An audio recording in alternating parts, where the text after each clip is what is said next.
All right. So, welcome everybody to Casual Conversations with Dr. Alex. And today I'm quite excited because it's our first show. And we also have an amazing guest speaker who has accepted to be on the show with us. You might have seen some of his educational YouTube videos online. You might have also seen and heard some of his podcasts on Spotify or any other of your podcast streaming platforms. He is an educator, medical director, general practitioner as well, very similar to myself. So please, everybody, welcome Dr. Tim Pearce. Tim, how have you been? Great. It's good to see you again, Alex. Great to connect. And I'm very honored that you invited me on your first podcast. So I know you're very talented and very well put together clinician with a good philosophy. And I'm really excited that we randomly managed to connect in Portugal all that time ago. And then now it's led to this kind of thing, which is really cool. So I'm very pleased to be on, and thank you for inviting me. I do quite a lot of educational content, especially for my my patients. I haven't done many educational content for injectors, so I think what you've done for the industry has been great. For medical aesthetics, it's been great. I've been watching a lot of your YouTube videos and listen to a lot of your podcasts, and I'm sure a lot of other injectors find it very useful to have some of these tips and also have the visual content with it. So we're going to be diving right in.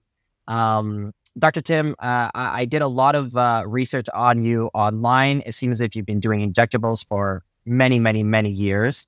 So what are your current plans for 2024? Can you give us a little sneak peek at what you've been working on? I know you're a busy man and shooting a lot of content.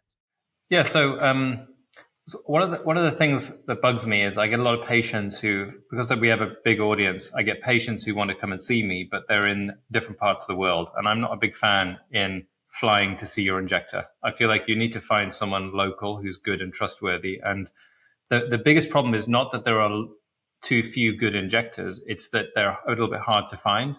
So that got me thinking around what could I do with my audience and the people that I know are good, and basically build something that patients will start to recognize. So this is kind of what I'm working on. It's a long-term plan, but it's just started this week as I've just started basically getting members. And then we are going to build a little community, which over time I will be able to more solidly say, yes, I know a good injector in Vancouver. Please don't fly to Manchester to see me. So that's part of it. It's also this within our industry. We all know a lot. If your patients don't already, it's kind of a strange industry, which is that we're very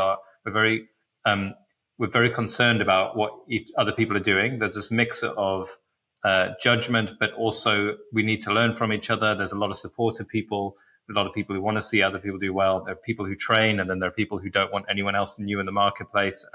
So it's kind of, let's just say, put it this way, it's quite emotional at times. And that it's the combination of those things that made me think, you know what, I should just create the thing that I wish I had when I started out. And then the output of that thing will be something that's really valuable to patients. And hopefully will. And now it's sort of grown into this huge monster where you're pushing out a lot of educational content. I know you have this sort of WhatsApp group or this group that you have a lot of other injectors that are on that group and having discussions. And I think that's a really great platform to have. As a patient though, how would a patient go about finding a good injector? Now, if they go see you in Manchester, I'm sure that you'd be able to refer them, but with especially for a new patient who has never had medical injectables done, either botulinum toxin or fillers, how would they go about finding a injector? What would be your top tips in finding a good, reputable injector? So I think it's a brilliant question, and unfortunately, it is a minefield. It's very, very easy to be. I first noticed this years ago with Instagram that there was a big account, which we all know, but I happen to know differently because I'm very close to that clinic. Obviously, I wouldn't mention one, that the actual patient experience was terrible, but the Instagram feed was phenomenal. And if you Googled the name of that clinic and then go looking for reviews, you would find these horrendous experiences documented on various websites that were not primary review websites. Like they didn't have a Google review place or a Yelp review set up. But you'd find it in the dark corners of the internet that these patients were essentially being bullied into treatments by a narcissist kind of control freak type clinician who was very good on social media.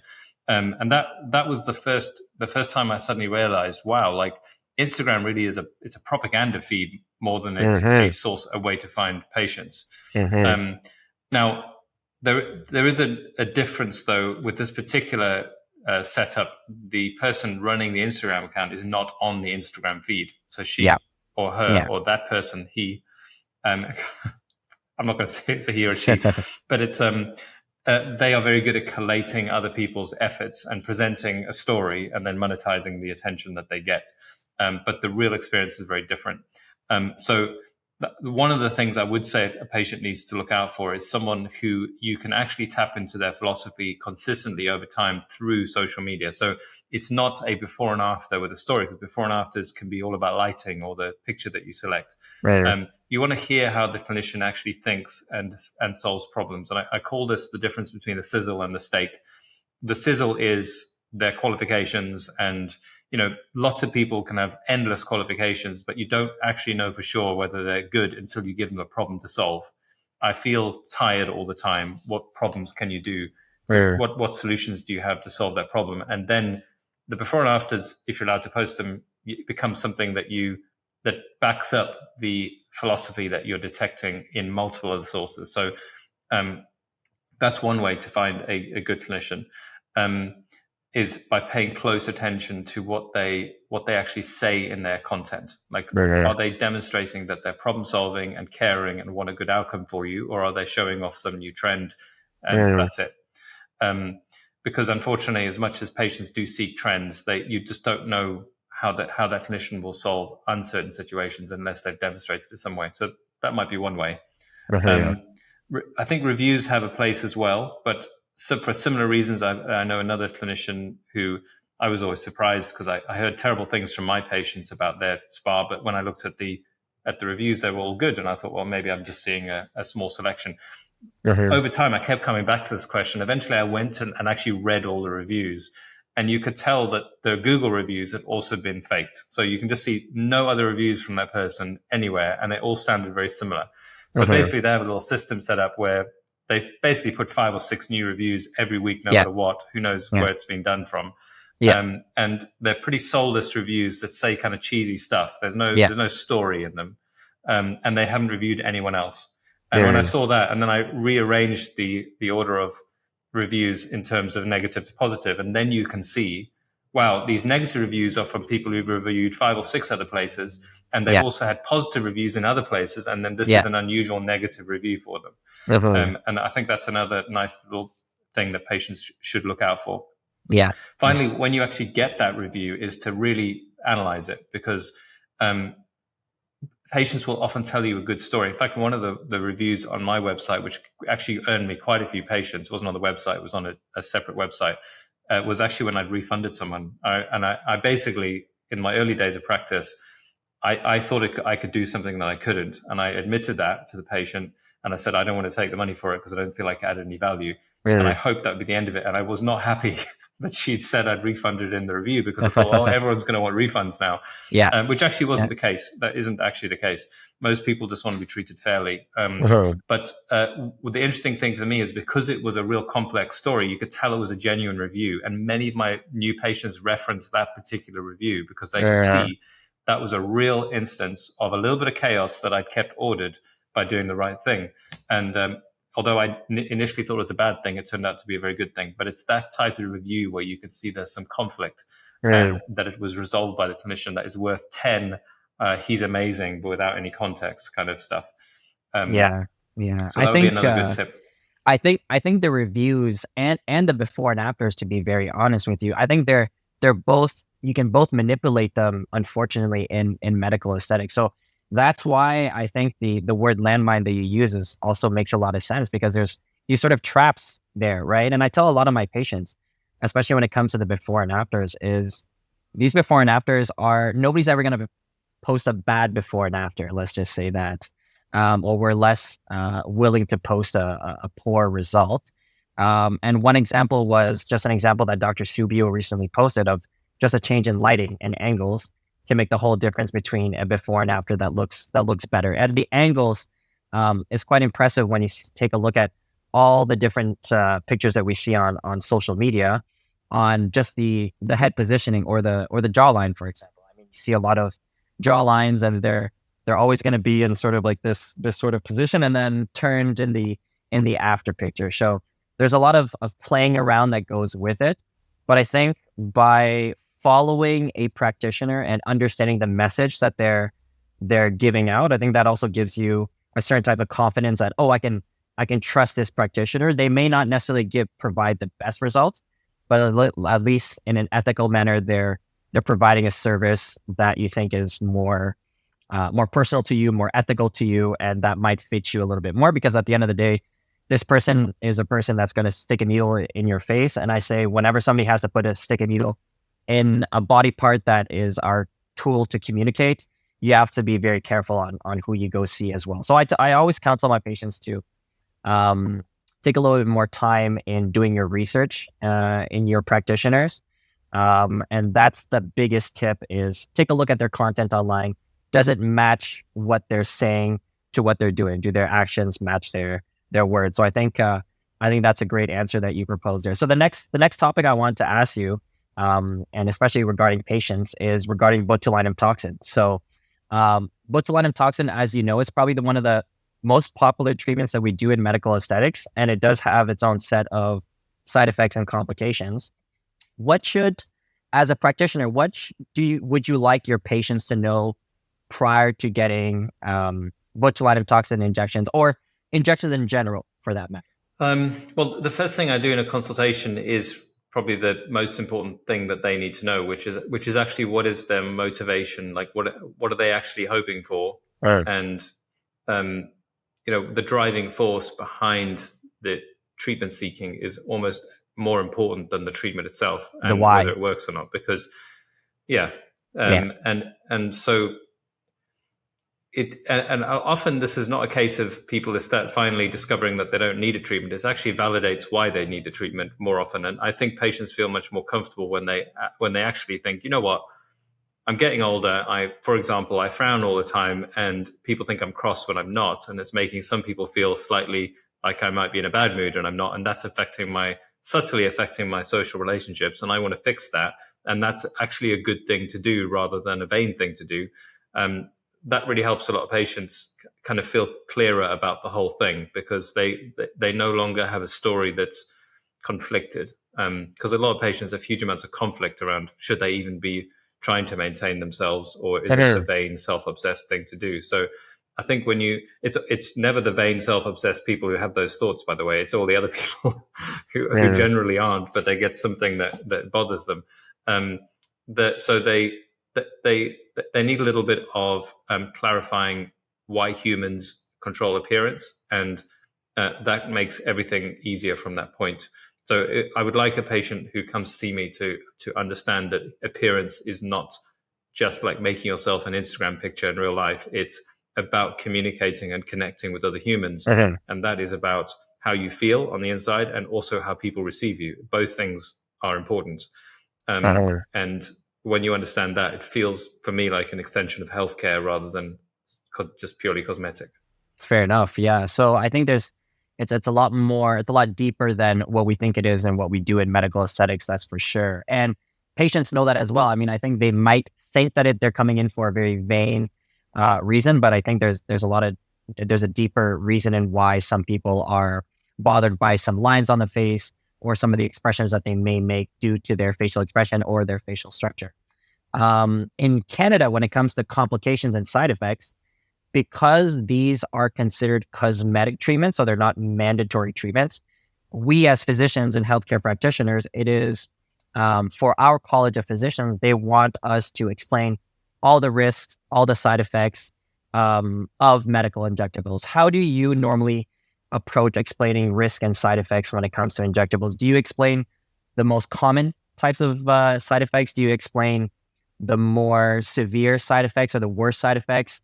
How much time do you spend on both? What is your approach when you see a patient? Well, interestingly, when we met you in Portugal, I'd been to a conference where I discovered that in Europe, many practitioners don't explain any side effects. That's what I learned as Which well. Miranda and Yeah, I was, it's yeah, shocking. It's shocking, to be honest with you. We absolutely have to here, and we have to mention all of them, and not only the most frequent, the most severe. We have to mention all of them from A to Z. It's not mandatory, so the yeah. patient has to be aware of all of it. That's interesting. So we're in between in the UK, which is, I think, there is some sort of rationale that you don't need to mention the extremely rare stuff. Okay. Me personally, I'm interested in complications. I worry about rare stuff so that my patients don't have to, and I will talk about everything. So, but I do think there's a right way and a wrong way to do it, and if you've ever been on a training course or remember maybe what it was like for you when you first started as a very junior doctor or a medical student, even when the consultant gives you the form and says, please consent this patient, you do a rather terrifying job of just reading all the awful things. And then the patient feels awful and scared and doesn't really want to do it, but feels like they sort of have to because they're there now. And that's a really bad setup, but it's what we all do when we first start. So I always teach that you should give the bad news about what's potentially the outcome, but then give it some context, like exactly how common is it? And then the really good stuff is a good clinician will then explain all the things that they do to keep their patients safe at that moment. A good description of the safety steps that they take and how that should reduce the risk further than probably the average injector, because you're trying really hard not to create, unnecessary injuries. So because there's a lot of things you can do that I suspect, although they're hard to prove because it's very hard to get kind of trial data on these things, that will make a difference. Like if you know your anatomy and you always inject at the right depth and you're thinking very carefully about every injection point rather than just thinking about the surface of the skin, you're probably going to have a better safety profile. And that's only one of many steps you can do. So I would give that information at the same point. In fact, for clinicians, I think it's actually a benefit if your patient does feel a little bit uncomfortable when they hear you might go blind, for example, because that primes them to really listen to all the things that you do to prevent that. And they will appreciate you more, the better your quality of your answer to the concern that they have of, well, what do you mean I'm going to go blind? How are you going to prevent it? Because that's a valid question. And it gives you a good opportunity to demonstrate that you've got the steak, not just the sizzle. You're not just about the white coat and the filtered Instagram photo. You are also, you really know what you're doing. And patients can tell that. And I've never lost a patient. Actually, there was one patient who I remember left after a consent process and it was about headaches. And she said she hated headaches after I told her that you could get that from Botox, which was interesting. And then I had one man who was the most rational patient I've ever had, who weighed up. He said, I'm weighing up these two things, and I don't think worrying about this complication is worth the amount of worry that I have around the aesthetic problem I have. So therefore, it doesn't make logical sense to have it. So it was interesting the way people weigh these things up. But both of those patients came back and had a treatment on another day anyway. I think sometimes in the consultation, people need more time to think, and that's fine. But the problem doesn't go away. You still have to look in the mirror, and time and pressure causes people to move, I think. Mm-hmm. So do you always mention to your patients when you do filler treatments that there is a possible potential that it might cause blindness in all of your treatments? Do you mention this for noses, more high risk areas? Do you even mention it for lips, for example? How do you normally approach that? So I would say I do not fear mentioning it in any procedure, but I probably don't mention it in procedures that in my mind are very unlikely to be connected to that outcome. I know there's always a theoretical risk anyway that you inject. So I would definitely mention it with noses, maybe nasolabial folds. But so I do mention it. Okay, sounds good. Now, I want to talk in particular about some complications regarding Botox. I know you created a video, I believe a couple of years ago, and I think you were speaking with Miranda on some of the most common side effects and complications regarding botulinum toxin injections.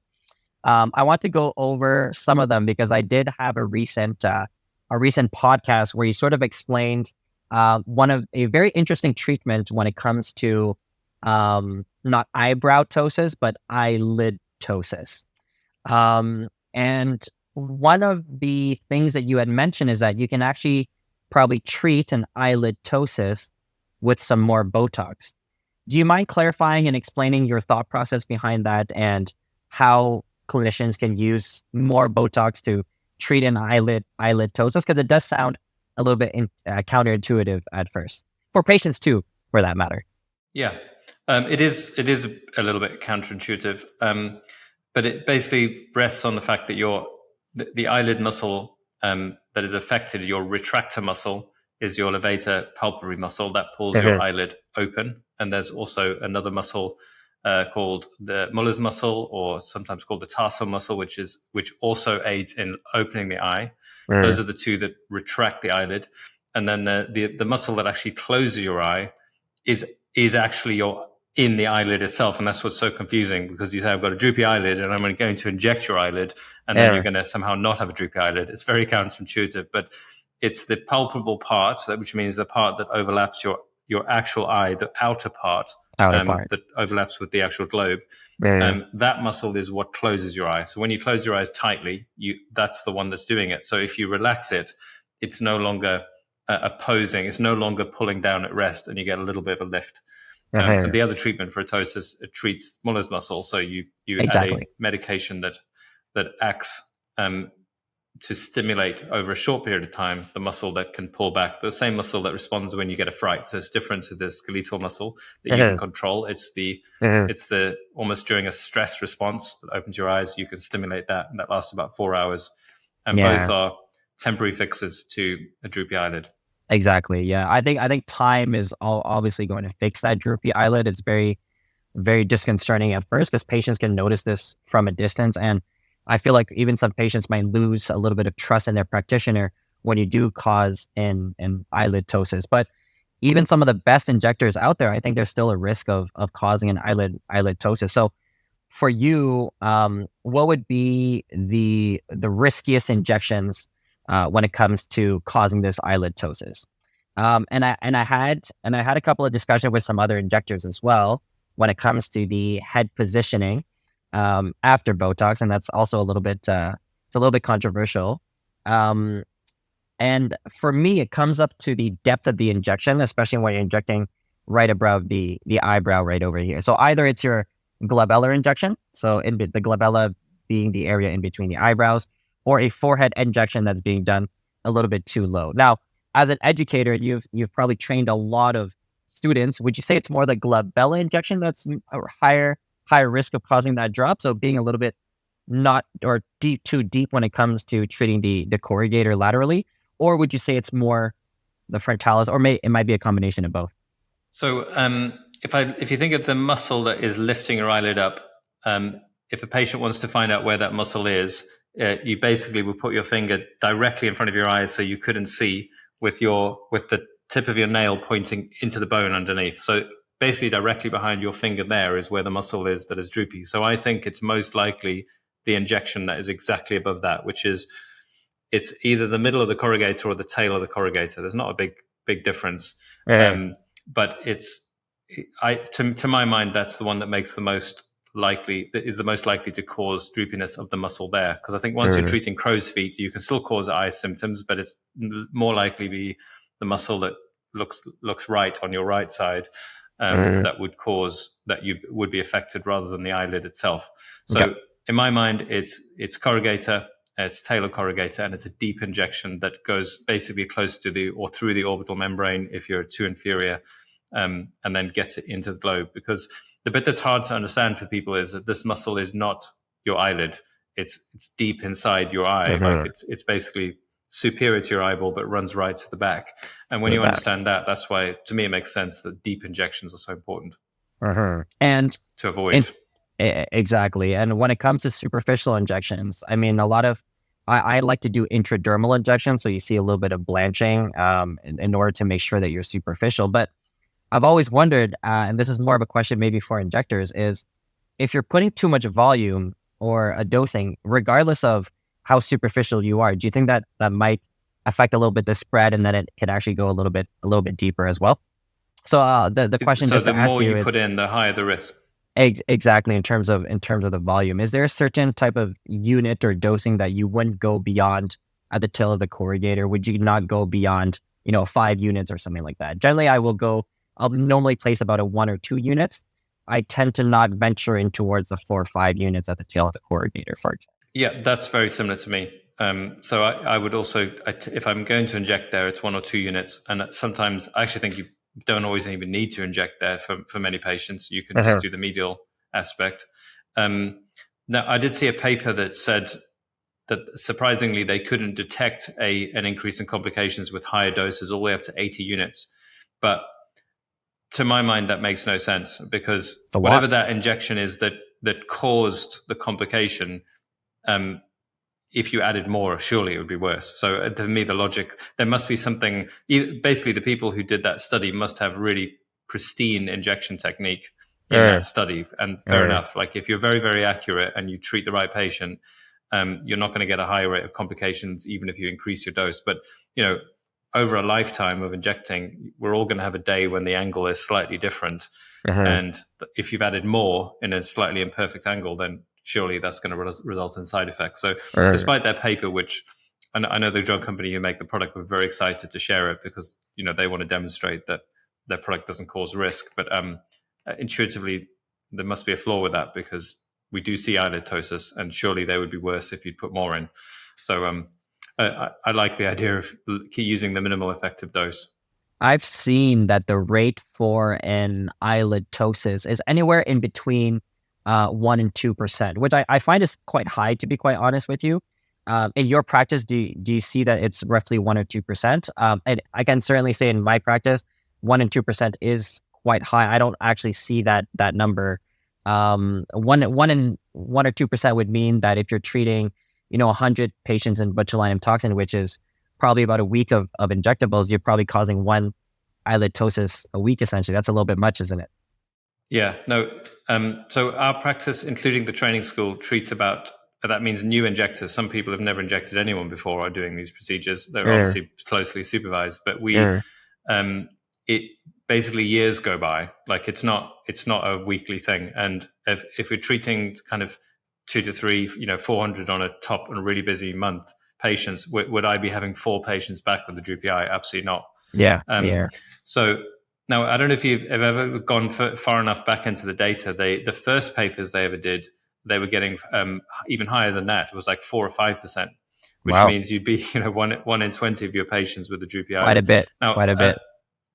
To me, that just shows how far I think training and the detailed training that people now get, it must be improving things, because I don't think the average clinician like yourself, I would be gobsmacked if you were getting a 1% complication rate. And I'd be out of business. You're not. I would be out of business. Yeah.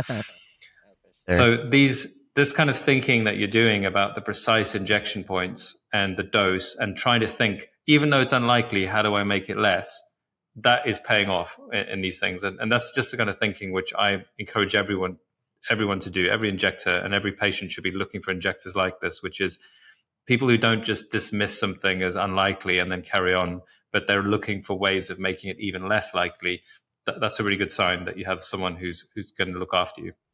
Now, education is a very big part, because I think education in medical aesthetics has completely transformed since the pandemic, to be quite honest with you. I mean, we're getting a huge amount of content from amazing educators all around the world. But there's also this wave of medical aesthetics of trying to be a little bit more natural, a little bit more conservative when it comes to injecting. What are you seeing in the UK when it comes to these sort of trends when it comes to injectables? Are people doing more injectables but just less dosing?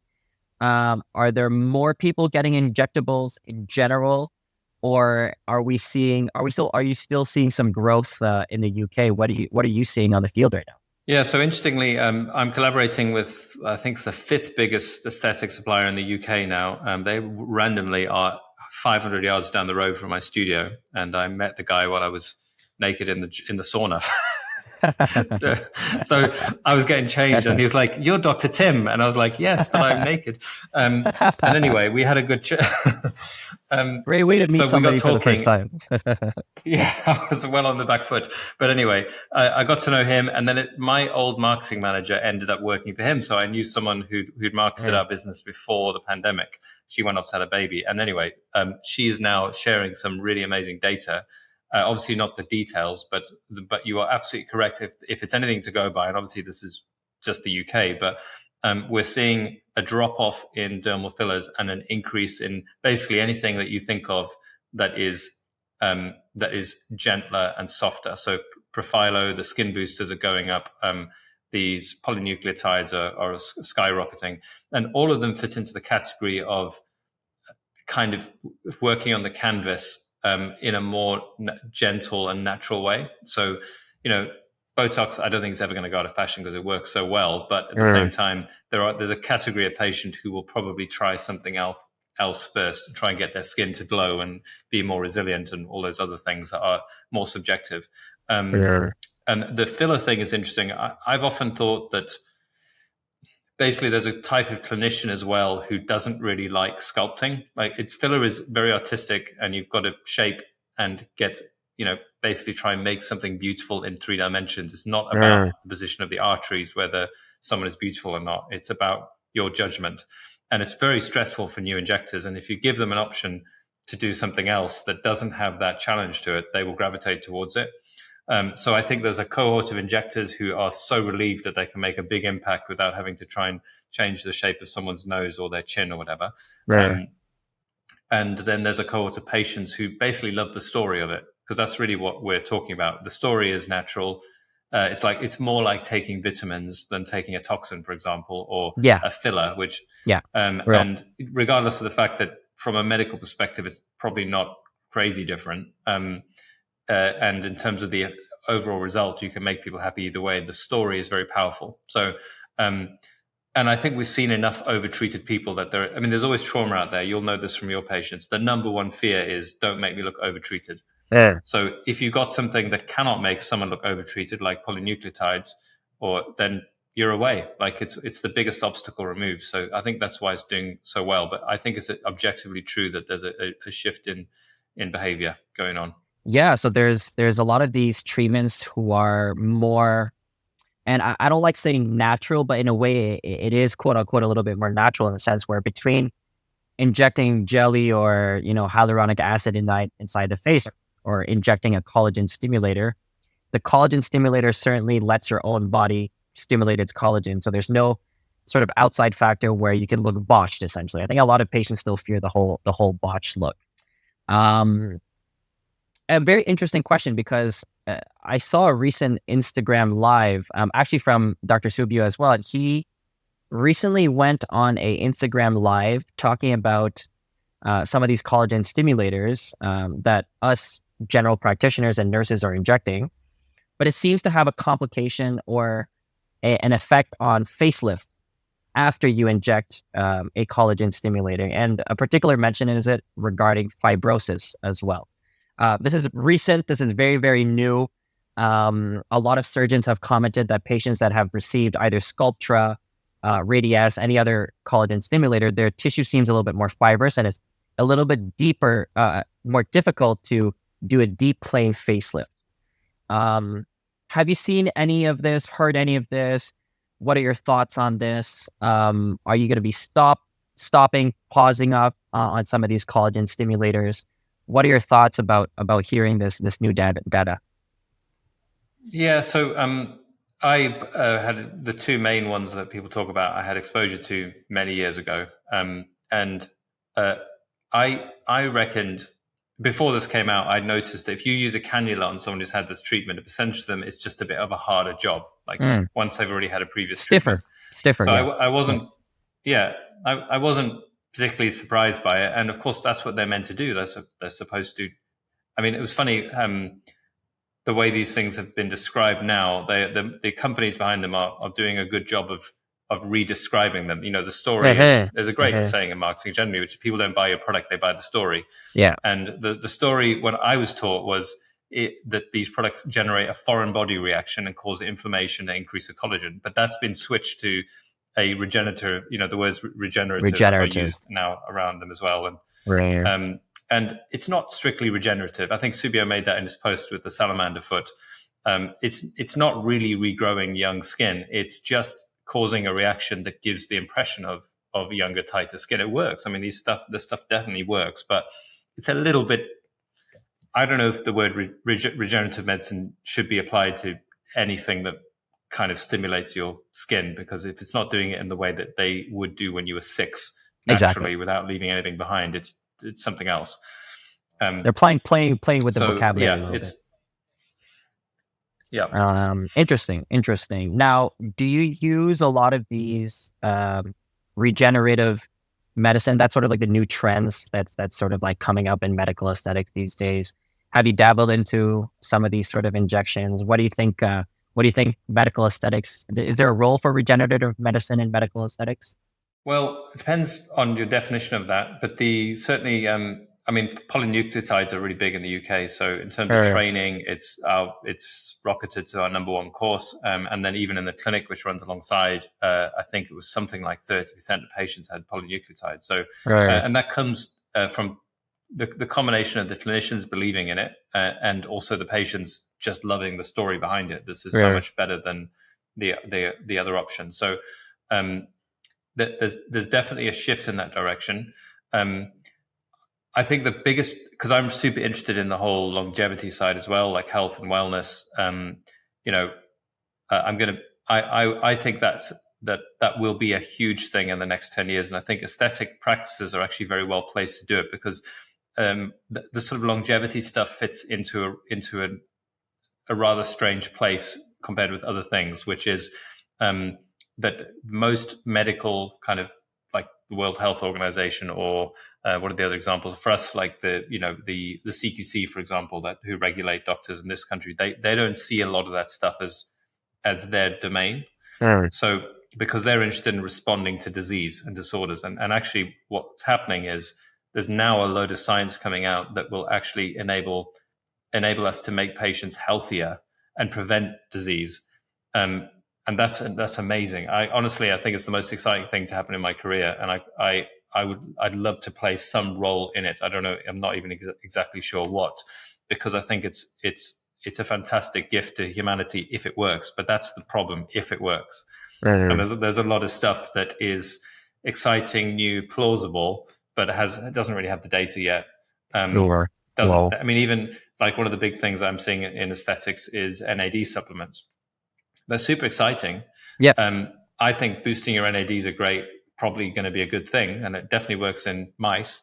But there are a lot of other things and things we don't yet know about it that it may actually cause some downsides in some people. Like I know I saw one study where they saw an increase in activity of CD38, the inflammatory protein, with people on these supplements, which isn't what they were expecting. So it's complicated. That's the only reason I'm not like going full bore into it, is because I'm very unsure about what we're going to find out in 10 years' time that seems so obviously going to work actually turns out to maybe do nothing, and even worse, maybe be a risk for something. So it's going to be a long process, but I think we're getting closer and closer to some really cool stuff. And I think a lot of aesthetic practices are basically doing it anyway. They're just doing it in a rather, I'd say, disorganized way. So yeah, I'll give you an example of that. Like PRP for hair loss. I just interviewed a hair loss surgeon. When you actually look through all the different causes of hair loss, there's a significant amount of stuff that you really should be doing blood tests and proper doctor type consultations before you start treating it. Definitely. And then there are lots of practices who are like, oh, I see a lady with some hair loss. Let's inject her with PRP for the next year. Yeah. Meanwhile, she's got an androgen secreting tumor, and she should have seen their GP about it and got something else done. So that's the big risk with, and aesthetics is always like this. It's like, oh, I can inject Botox. Maybe I should be doing TMJ and maybe I could be doing, migraine treatments. And these things are actually not aesthetics. They're actually medical. They're medical. Using a drug that's used in aesthetics. Yeah. And I think if you're a doctor and you're really making these diagnoses, it's fine. But there are a lot of people who are not that, especially in the UK where we have no regulation, who are just saying, oh, anyone with a headache gets Botox from me and we'll see if it works. And, one day that's going to be a brain tumor that was missed for 6 months longer than it needed to. Yeah. So I think I agree with you. I think regenerative medicine, or that word there, it certainly has a role to play, but it's still a little bit new. And what we're going to see in the next couple of years maybe might give us an idea of where that's going. But what I do tell my patients a lot is, especially when it comes to beauty and aesthetics in general, is I think people who are overall healthy in general are going to look better, feel better, and overall perform better as an individual. So going back to the health and the wellness, I think that aesthetics plays a part, but also the health also plays a part at the same time. Now, I don't know how you do it in your clinics, but although we are a cosmetic clinic, we don't necessarily have a department with a nutritionist or anybody doing sort of weight loss programs or anything like that. We do have some body contouring treatments and body sculpting treatments. But even before putting patients on some of these non-surgical treatments, we tell them, we do give some counseling. So I do counsel them on lifestyle habits, diet habits. The difficult thing that always comes up is a lot of the treatments that we do in medical aesthetics is sort of like a solution, sort of like a quick fix, right? But sometimes some things take a little bit longer, as in changing your lifestyle, changing your diet, stopping smoking, for example. These are all things that you do counsel your patients as a physician. Now, when somebody comes in for, let's say smokers lines, for example, and they're a smoker, as a physician, are you going to plug in as well? You should probably not smoke. Yeah, you can do some counseling with regards to the smoke when they come in for an aesthetic consultation. How do you approach that a lot of the times? I'll say that me personally, I'll always approach it a lot of the times.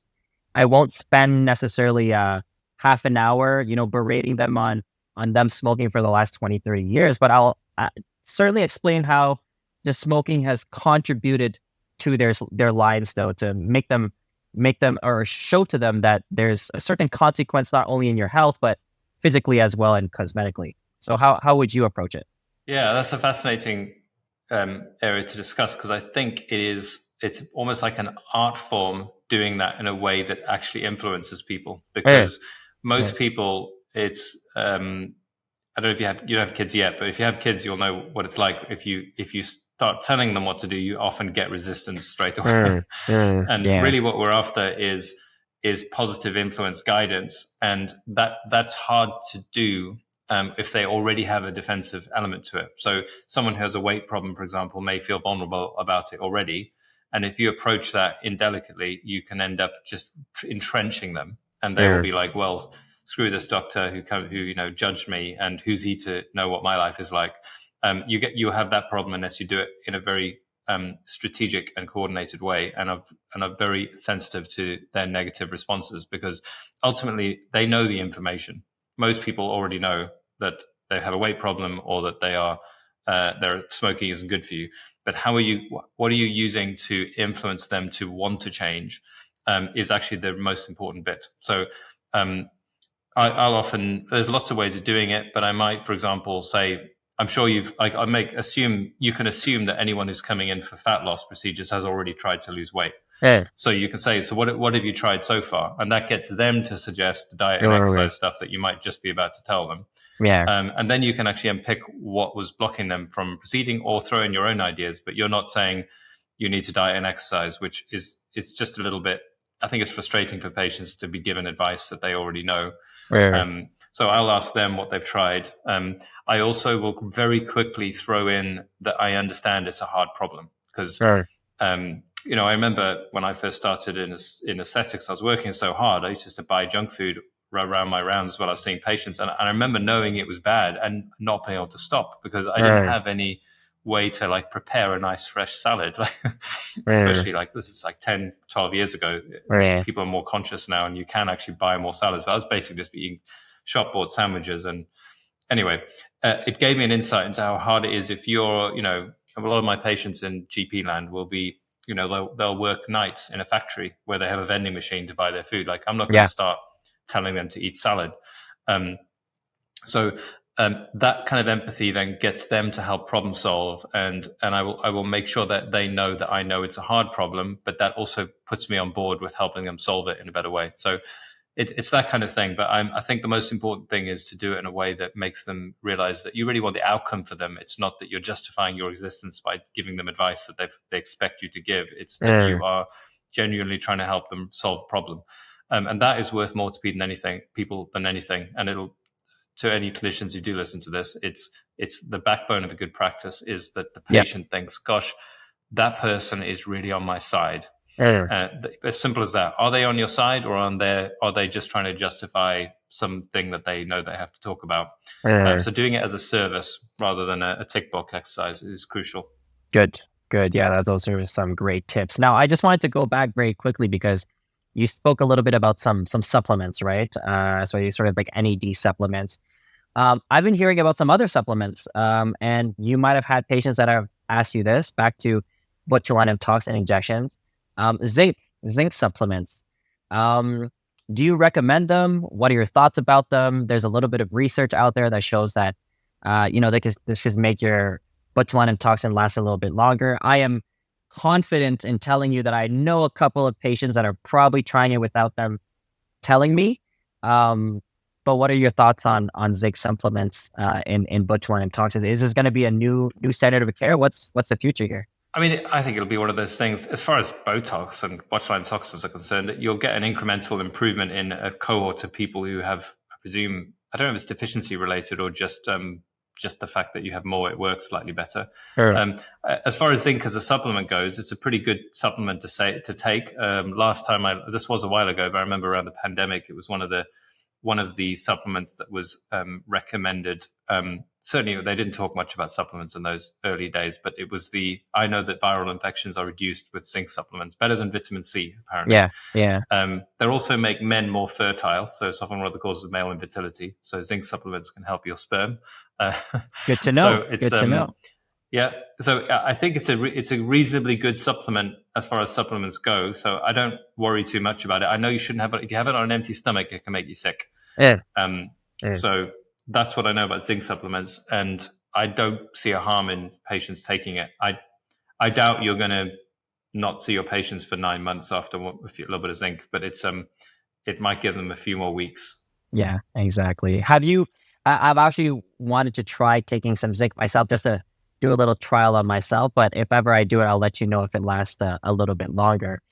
One other complication I want to talk about is probably a complication and side effects that almost every injector has pretty much caused. I know I have, and that's the Mesisto eyebrow, the spocking of the eyebrows. And I was listening to one of your shows where you had I think a more mature patient that came in. I believe you had injected her forehead, and you caused I believe some heaviness, so an eyebrow ptosis. And by trying to correct her eyebrow ptosis, it caused an eyelid ptosis or something like that to that matter. Now, I'm sure since injecting like that, you probably changed the way that you have injected this probably many years ago. What for you is the main cause of injectors causing a Mephisto eyebrow? Is it a lack of experience? Is it not knowing their anatomy very well? Is it a dosing issue? Is it a combination of all of those things? What do you see as an educator for injectors making this mistake? Thankfully, it's easy to correct, but it still happens. Yeah. So I think the case you're talking about, it actually wasn't me injecting, but it was a YouTube short we put out recently, and I made it very short, so I didn't explain the origin of it. That wasn't actually me injecting. It was someone who'd asked me for advice. But not that it would matter. I'm open about the complications I have had. But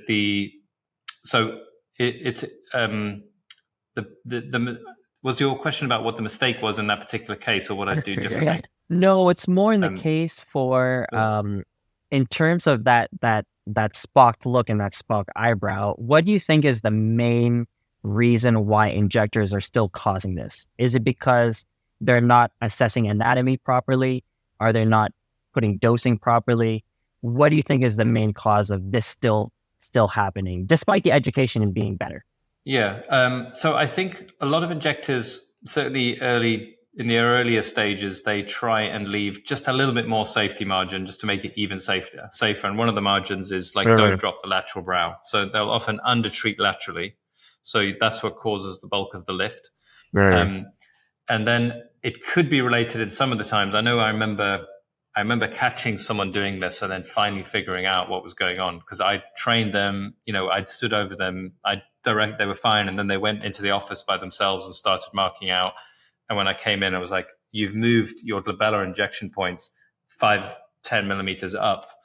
And they were like, yeah, I just didn't want to cause a droopy eyelid. It's like, yeah, but you're now injecting the frontalis muscle, not the corrugator. So, the difference between, I know most people can't see me, but if you put your finger above your eyebrow, that for most people, that's roughly where your corrugator is. But if you're half a finger up, you're now in the frontalis. And the combination of a heavily treated frontalis with an undertreated corrugator with an undertreated lateral frontalis is the perfect storm for that kind of Mesisto sign. So having injectors being a little bit too careful might actually cause maybe some issues then in that case, right? Yeah. Okay, I see. So it comes from a rudimentary understanding. They kind of get it, but they think they don't get it enough to know that. I always say when I'm training, like, you should become the kind of injector who knows what every change in position will do, not just know the right place to inject. Because what happens is they know the right place to inject and they know the wrong place and think they'll just move it slightly to make it safer. And actually what you want to know is what are the variables that change at every point. And once you get it, it's not that hard, but there's a stage in the early doors where people are basically copying patterns rather than thinking through. Exactly. Yeah. I mean, the one of the things that I find is quite difficult is especially the forehead, right? And I think a lot of new injectors will always find the forehead an area that's difficult to inject, mainly based on the fact that it's so highly variable from one person to another. And if you're trained a certain type of way, you're trying to fit a patient into a certain box, but the triangle is never going to fit into the square place. How do you assess a forehead a lot of the times? Do you take a look at it, male, female? Are there certain patterns that you prefer? Do you take a look at, do you do a sort of systematic approach to all of your patients? I know what I do when I inject is I'll always keep a sort of systematic approach in the sense where I'll sort of mark out the quote unquote danger zones. So danger zones, not necessarily for filler, but danger for causing drooping. So maybe 1 or 2 centimeters from the orbital rim. And then you're sort of going to marking where you find the areas of contractility. And the contraction for me is very palpable. So I would like to place my hands a lot of the times on my patient's forehead to see the actual vector, because there's some areas you'll just put a finger there, the patient's going to move, and turns out your finger is not even moving and you feel no movement right under your finger. How do you assess it? Do you tell your patients do you tell your students to touch the patient and feel the contraction and feel the actual vector? How do you teach your students? So the sequence is first basically decide where you're not going to inject, because as soon as you take that off the table, it actually becomes clearer immediately what your options are. Really? So those are the boundaries of 1.5 centimeters from the orbital rim. 2 centimeters, the first 2 centimeters of the brow, you normally need that to support your eyebrows. You need a bit more if you want an eyebrow lift, so that becomes a more extended area of not injecting. And then what you said about movement is really important for just not wasting your time and your patient's money by injecting things that aren't going to work. So, and you're right, sometimes, particularly in kind of patients who are on the younger side, you can't, or it can work both ways. Sometimes older patients do this as well, which is that you see a wrinkle and you think there's a muscle, but actually the muscle is not underneath the wrinkle. It's on either side of it, as you pointed out with the aponeurosis in the middle of the forehead. That's kind of usually more of a financial thing. Do you guys charge per unit like they do in the States, or do you do per area? It depends on the clinic here. I would say most specialists tend to charge per area, and a lot of other nurses, GPs, they'll tend to charge per unit. Interesting. Yeah. So we're basically all area in the UK, and if you start charging by unit, I think a lot of patients would be confused. There's pros and cons of each. But agreed. Obviously, if you're charging per unit, you I don't know, you might make you more restricted. I suppose there's benefits either way, but I know with patients who monitor mills, like they want to know where it's all gone and make sure it's all used often. And I think it's the same with units, and you want to get bang for your buck. So that's where the feeling the muscle is important, that you're not wasting your time treating things that aren't going to work. But for me, the most important thing is knowing where you're not going to inject. Because it's easy then to decide where you are going to inject afterwards.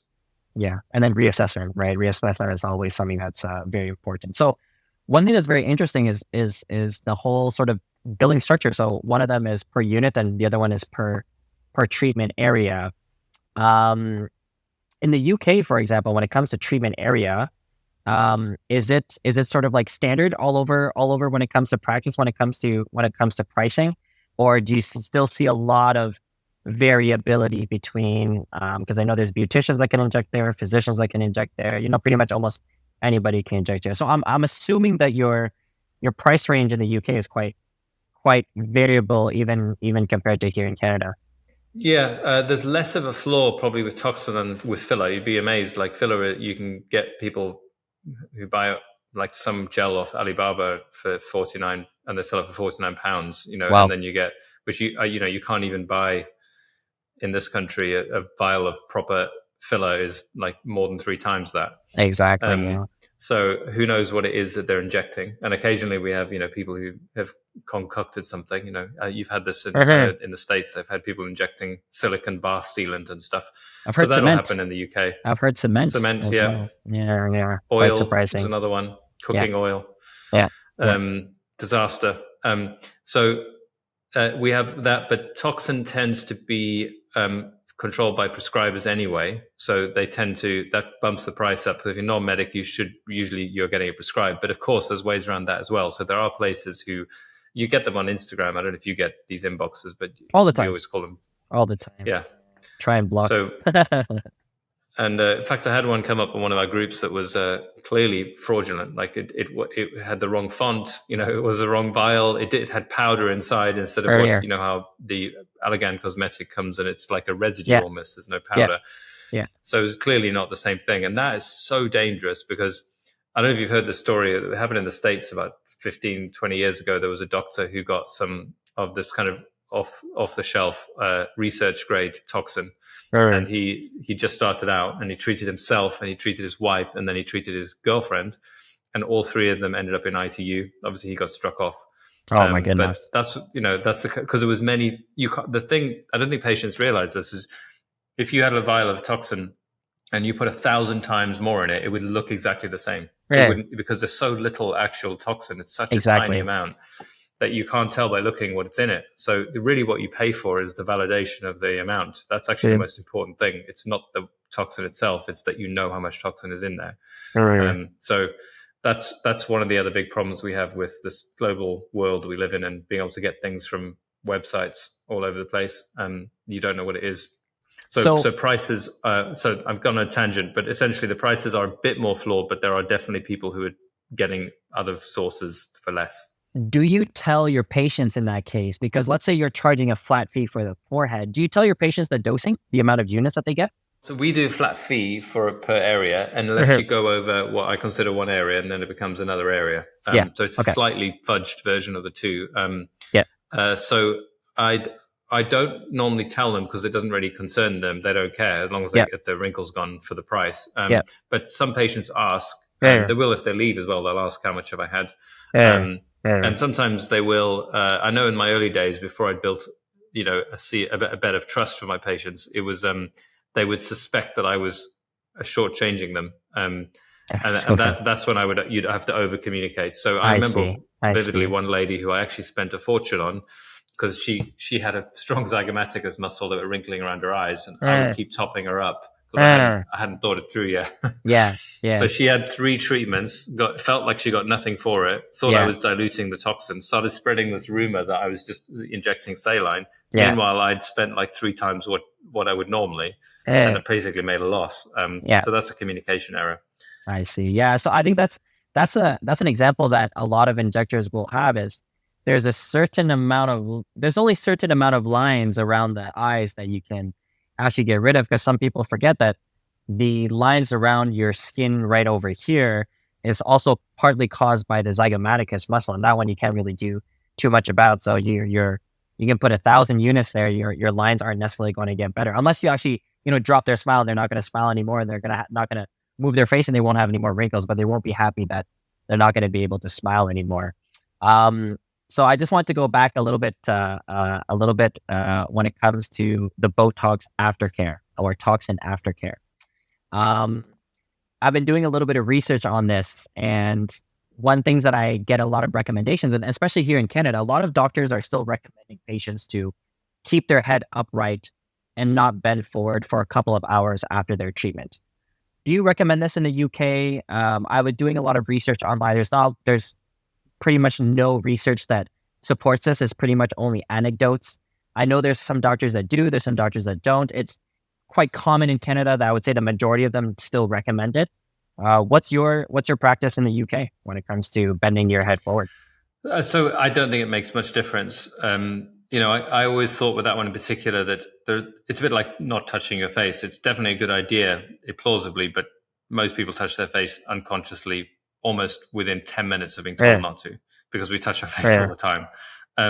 So I never really worried about it, but I also discovered that if you're out of step, it creates a lot of work for you. So there are certain things that I'll throw in, and I'll say, people say you shouldn't drink alcohol, but I don't think it really makes much difference. So if you want to be super safe, don't do it.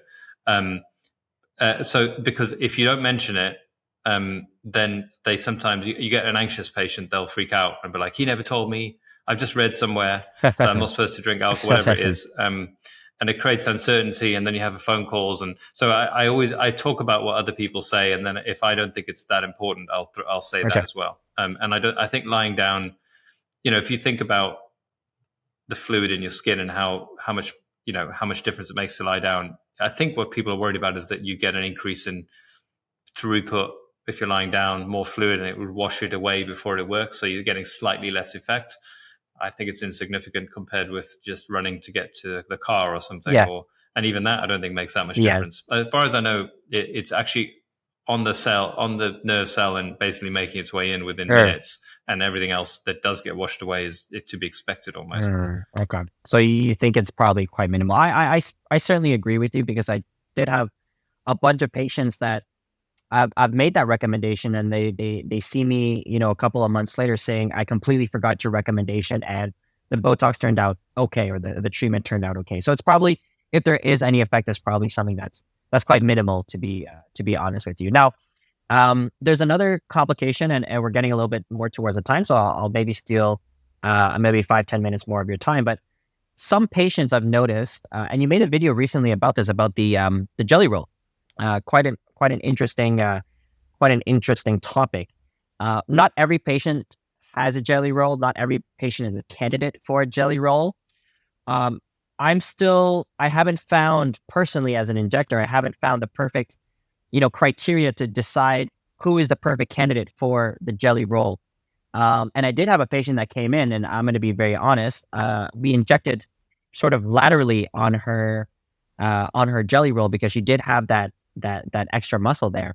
But that caused sort of like that ectropion look. So it kind of pulled out her eye a little bit more, a little bit too much.